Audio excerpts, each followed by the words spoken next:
The first time I realized something was wrong, it didn't come with shouting or drama.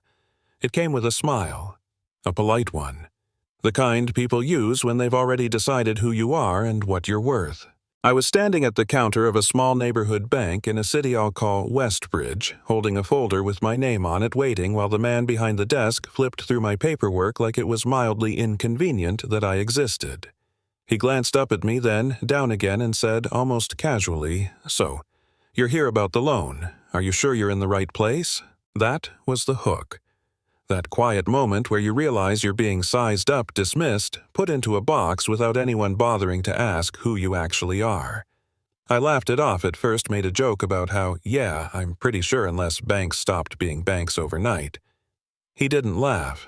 He just gave me that look again, the one that says I already know how this ends. You see, people like him had been underestimating me my whole life. Teachers who thought I was slow because I didn't speak up. Managers who assumed I was just grateful to be there. Strangers who mistook my calm for weakness. I'd learned to swallow it, to tell myself it wasn't personal. But that day, standing there with that folder, something in me shifted. I wasn't there to beg. I wasn't there to prove I belonged. I was there because I'd built something real from nothing. And I needed capital to take it further. And for the first time, I decided I wasn't going to shrink to make anyone else comfortable. Let me back up a bit. A few years earlier, I was working 2 jobs, one during the day and one at night, trying to keep a small logistics startup alive out of my garage. It wasn't glamorous. Half the time I was packing boxes myself, answering emails at 2 a.m., pretending everything was fine when it really wasn't. Friends told me to quit. Family said maybe I should find something more stable. Even my old boss laughed when I told him what I was building. "You," he said, "that sounds ambitious." That word. Ambitious. People love using it when they don't think you'll succeed. Still, I kept going. Slowly, quietly, I found clients. Small ones at first, then bigger ones. I learned the system. I learned the game. And eventually I hit a wall that hard work alone couldn't break. I needed funding. Real funding. That's how I ended up in that bank across from a man named Richard who spoke to me like I was a kid asking for allowance money. He asked questions, but not the curious kind. The kind that sound like traps.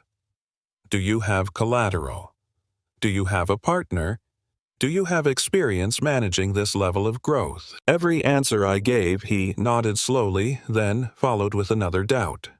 When I mentioned revenue numbers, he squinted like they surprised him. When I explained my projections, he leaned back and crossed his arms. At one point, he smiled and said, "I just want to make sure we're being realistic here." Realistic. That was his favorite word. I walked out of that bank with a polite rejection and a familiar knot in my stomach. Angry, embarrassed, but mostly tired. Tired of being polite. Tired of being underestimated.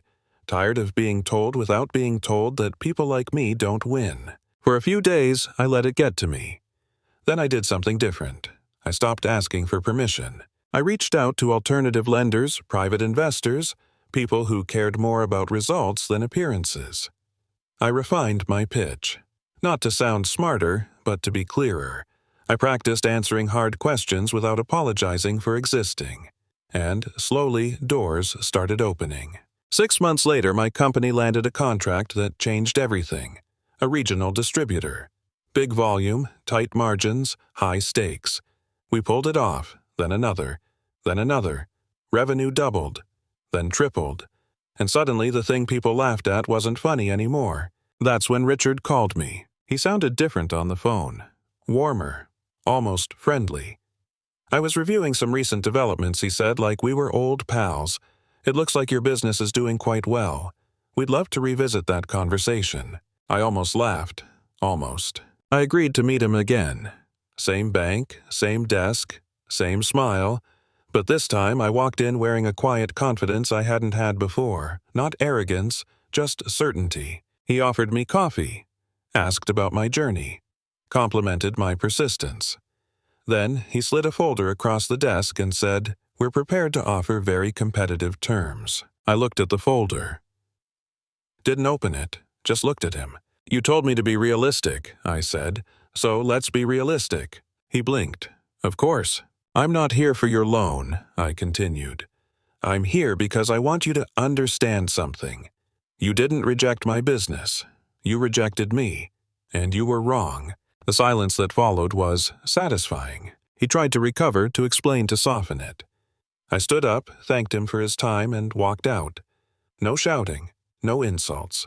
Just the quiet power of not needing what he thought he controlled. That wasn't the end of it. A year later, my company acquired a smaller firm. Guess who their bank was? Same branch. Same Richard. This time, he was the one asking for my approval on transfer timelines, on account transitions, on compliance details. He called me Mr. Hayes, every time. During one meeting, he slipped and said, "We didn't realize back then just how far you'd go." I smiled. Most people don't. Here's the thing, though. The real victory wasn't watching his attitude change. It wasn't the revenue, or the recognition, or the quiet satisfaction of being right. It was what happened inside me. I stopped tying my worth to other people's approval. I stopped confusing politeness with weakness. I learned that being underestimated can be painful, but it can also be fuel if you don't let it poison you first. There were moments I wanted revenge. Moments I wanted to throw my success in people's faces. But what actually mattered was building something undeniable. Something that spoke louder than any argument. And yeah, sometimes I still walk into rooms where people assume I don't belong. That hasn't magically disappeared. But now, when it happens, I don't rush to correct them. I let time do the work. I let results do the talking. Because the truth is, the world is full of quiet judgments. About how you look, how you speak, where you come from, what you're capable of. And most of the time, those judgments say more about the person making them than the person receiving them. So here's my question for you. Have you ever been underestimated, dismissed, or quietly written off by someone who thought they had you figured out? And if you have, did it break you? Or did it push you to become someone they never saw coming? Tell me in the comments. I want to know where you draw the line between proving yourself and protecting your peace. And if you've witnessed moments like this in work, in school, in life, share those too. Let's talk about what fairness really looks like and who gets to define success in the first place.